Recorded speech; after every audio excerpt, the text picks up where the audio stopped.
Interested in taking a deep dive each week into a compliance or compliance-related topic? Then Compliance Into the Weeds is the podcast for you. Join Matt Kelly, the coolest guy in compliance, and Tom Fox, the voice of compliance, as they go into the weeds to flesh out a story which you can use to better inform your compliance program. Both you and your compliance program will be the better for listening to this podcast. Compliance Into the Weeds is a production of the Compliance Podcast Network. Hello, everyone. This is Tom Fox, the voice of compliance, back again with Matt Kelly, the coolest guy in compliance, for another episode. Today, we are going to have a discussion around the FCPA Resources Guide, which was released in a very, second edition, which was released with a very soft opening, either sometime on Thursday, July 2nd. It is now in the public domain. It supersedes the original resource guide, which was released in 2020. So, Matt, first of all, welcome back from your 4th of July sojourn.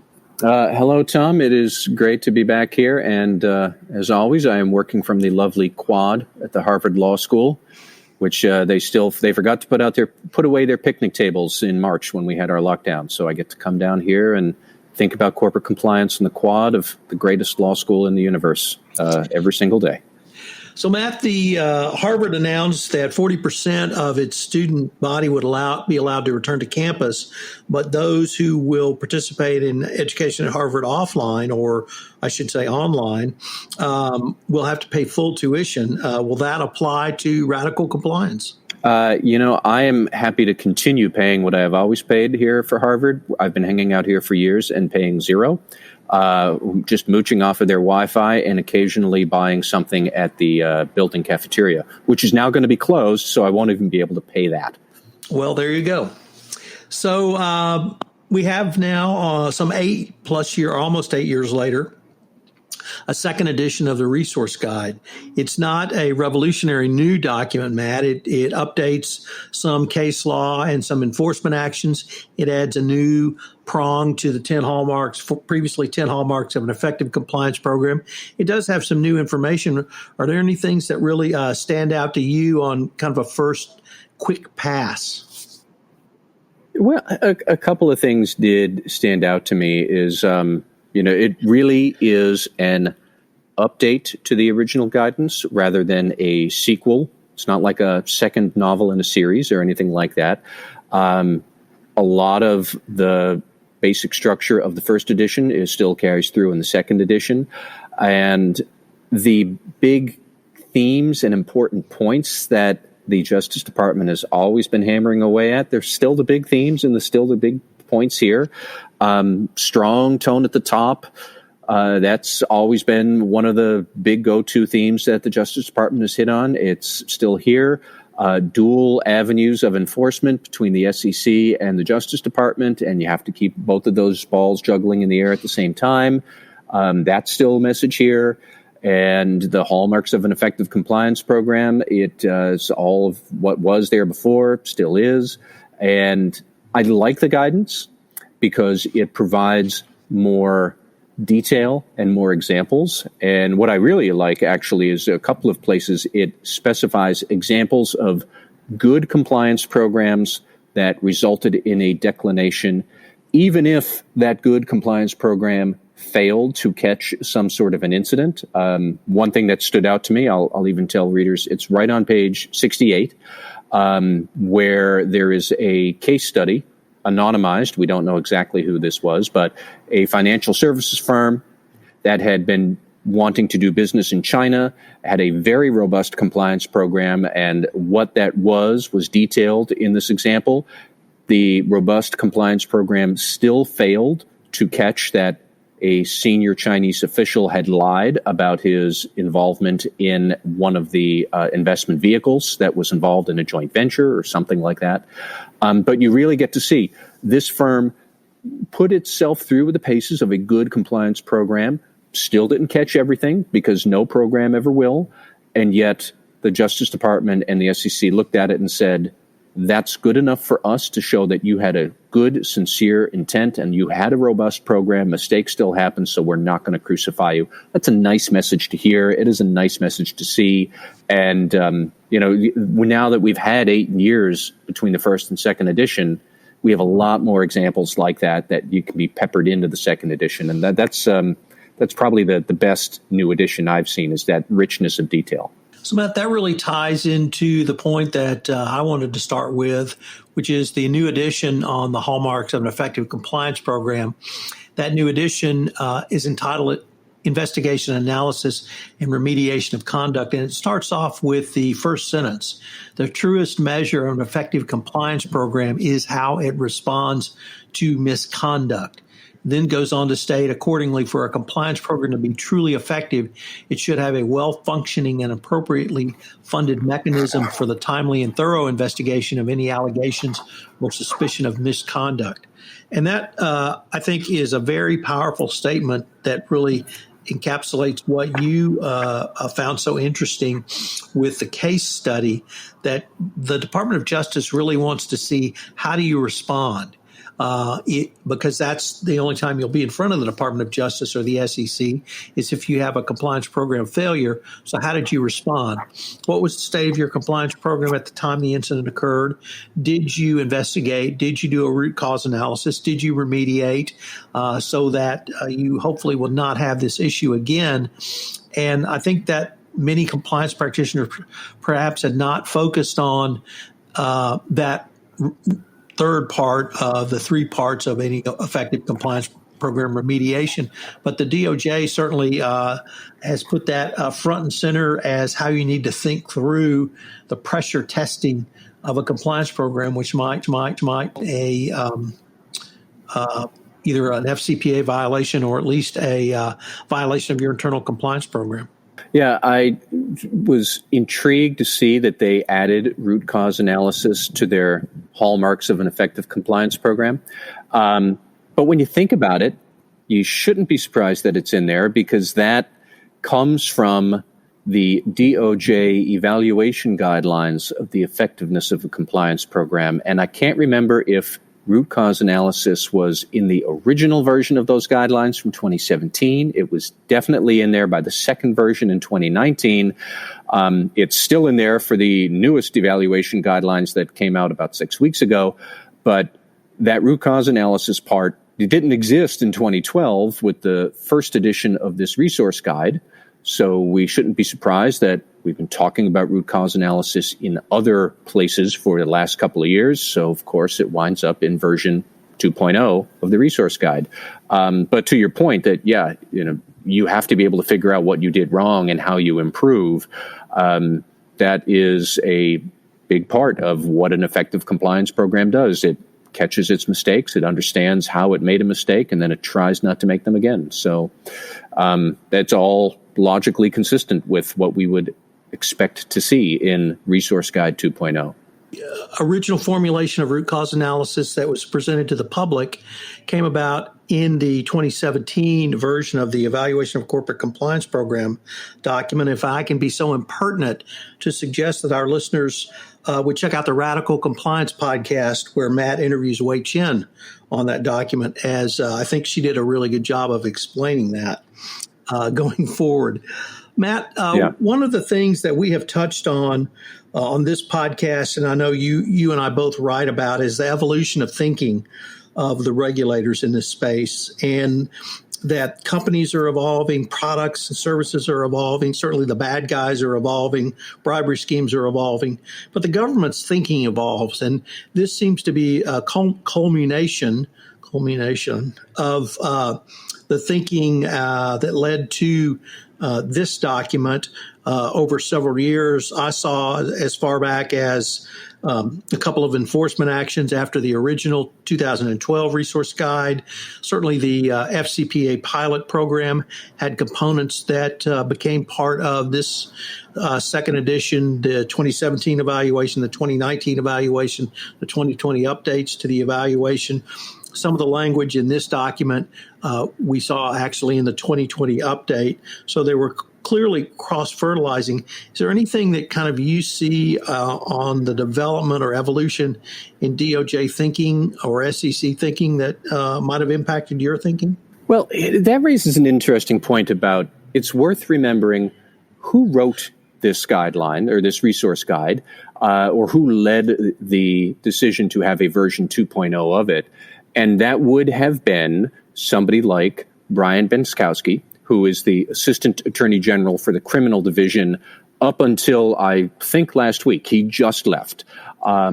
His boss, Matthew Minor, who was the Deputy Assistant Attorney General who oversaw the Criminal Division, he left last fall.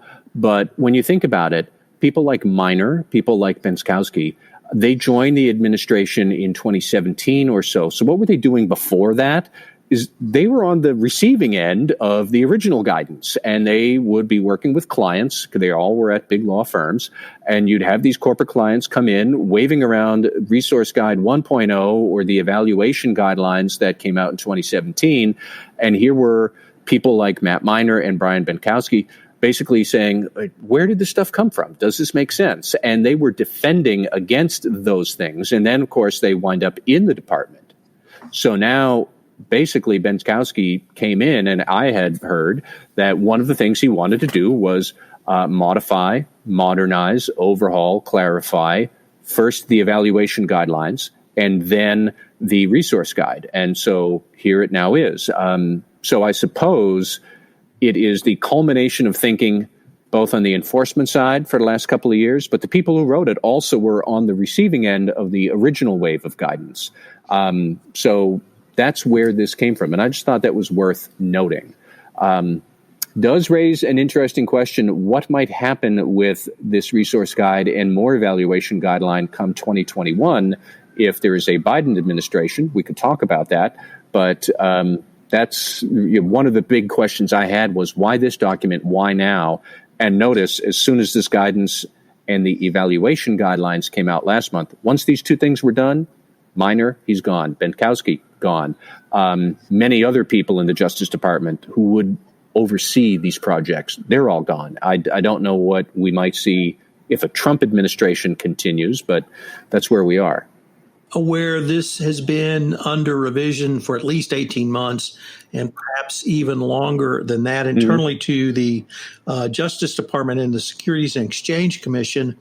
But I wanted to maybe get your opinion on another question. We have both talked about the 2017 evaluation, its 2019 update, and then, of course, the 2020 update. How would you, if you were thinking about the priority of these documents? So we've got 10 hallmarks, or now 11, found in the version 2.0 second edition of the resource guide, still fairly general language.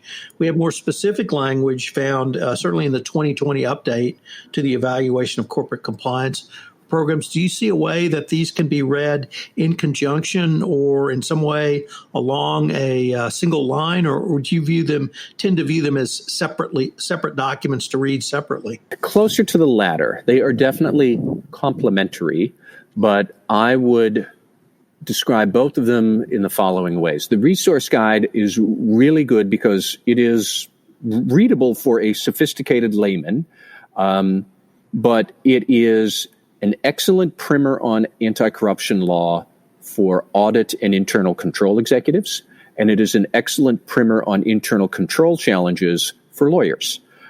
You will need, as a corporation, to understand both angles to fully comply with the FCPA, and this resource guide does a very good job explaining the basics of each for the other audience. You are naturally, whoever you are naturally going to have one area of expertise more than another, but you will be able to follow along for that second half no matter which side you're on. And I really like the guidance for that, or for the resource guide for that. That said, for most people who have been in corporate compliance for more than about 2 weeks, you really should already know the basics that are in the resource guide. It is not news that books and records violations are a big way for companies to trip up. It is not news that you could get dinged by the SEC on that, even if the Justice Department doesn't prosecute you, and vice versa, I suppose. So for a lot of listeners, you should really already know the basics of what's in the resource guide. It's great that it has new details and it's updated and it captures all the latest Justice Department policy and thinking, but it's not breaking news for anybody who's been doing this for a while, as opposed to the evaluation guidelines. And that is the sort of thing I would say is probably more important on a practical level, because if you are sitting opposite a federal prosecutor talking about an FCPA resolution, you're going to have to talk about what's in the evaluation guidelines and say, this is why my program works. The resource guide will just help you say, this is how I understand what the FCPA is. You should be past that. You should not be in the settlement room if you don't know what the FCPA is about. But you should be able to defend your compliance program's effectiveness, and the evaluation guidelines are pretty much a roadmap to help you do that. So, which one is more important to be able to have rock solid rebuttal arguments? It's about the evaluation guidelines. That would be my opinion. The thing that struck me about the 2012 version of the resource guide still strikes me today, Matt, which is it is a fabulous one-volume compendium of all things FCPA. It does give us the hallmarks. It does give us the specific provisions of the FCPA. Mm-hmm. It highlights the relative paucity of case law interpreting the FCPA. It gives the U.S. sentencing guidelines and the FCPA corporate enforcement policy, in addition to the accounting provisions and internal control provisions that you have talked about. And it puts it all in one document. At least the electronic version is available for free. The print version of the first edition cost, I think, $25. But for one resource in one area of law, I can't think of another document from the government which really packed as much of a punch of simply information as the resource guide. I would agree with that absolutely. And it is an excellent primer if you are drafted into your first compliance officer role. If you've never had to encounter the FCPA before and now suddenly you drew the short straw and you do have to build a program and you don't really know much about it, this is an excellent, excellent resource guide to be able to walk you through everything you'll need to know to be able to get started. And the contrast that to the evaluation guidelines, which are everything you need to know to get you finished with a specific FCPA problem. But running a compliance program generally, the resource guide is just, like you said, fabulous one-volume compendium.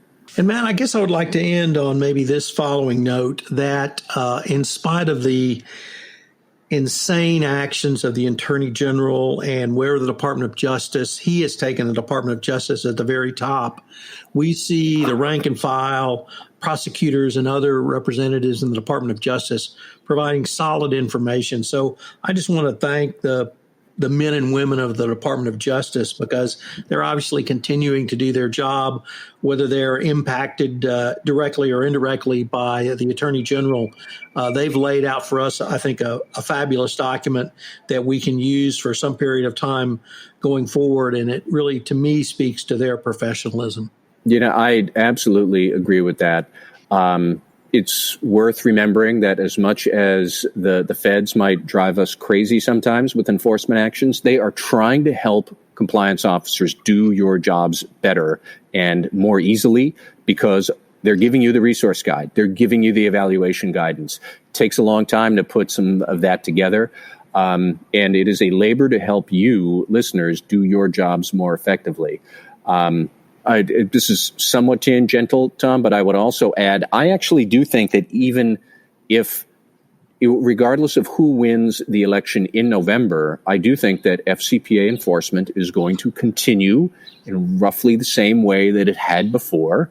I don't think we're going to see any novel enforcement theories. I don't think we're going to see billions poured into the Justice Department resources to mount many more cases. But, we all thought originally in 2016 that the FCPA enforcement would go away because Donald Trump said it's a terrible law and he hates it. It hasn't gone away.